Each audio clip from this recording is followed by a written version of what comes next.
Eh bien salut à toutes et à tous, c'est Ambrosios et c'est aujourd'hui très heureux qu'on se retrouve pour une nouvelle vidéo. Alors aujourd'hui on se retrouve pour le Main Level 7, le niveau 7 de Axis.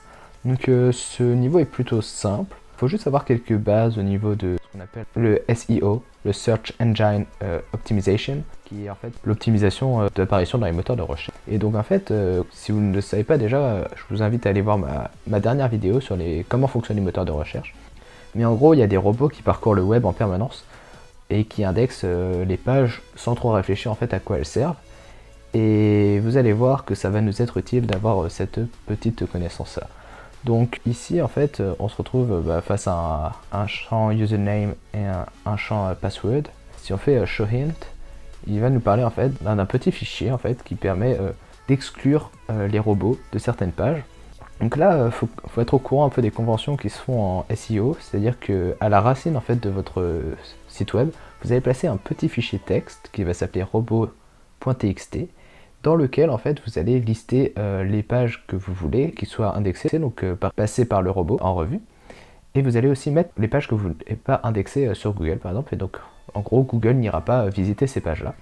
Donc en pratique apparemment c'est pas spécialement vrai, ils le font quand même.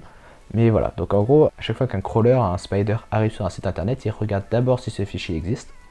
Et si ce fichier existe, il sait quelle partie du site il a le droit d'indexer et quelle partie du site il ne doit pas indexer.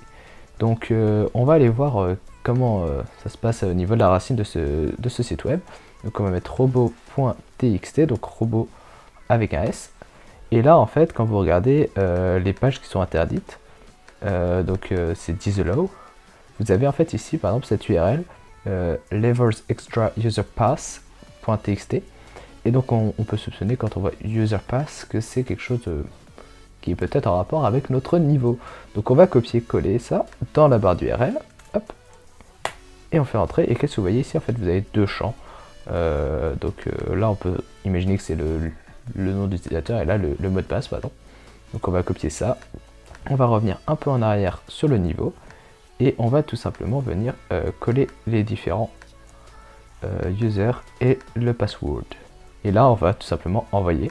Et qu'est-ce que vous voyez? Miracle, le niveau est complété. Donc vous voyez que c'était vraiment très simple. En fait, il faut juste connaître un peu cette petite astuce, cette petite convention au niveau de l'optimisation en fait, de l'apparition dans les moteurs de recherche des pages de votre site internet. Et voilà.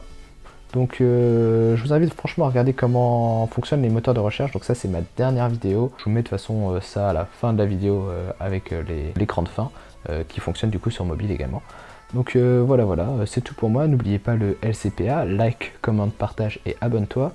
Et on se retrouve bientôt pour une prochaine vidéo Axis ou autre. Allez, salut!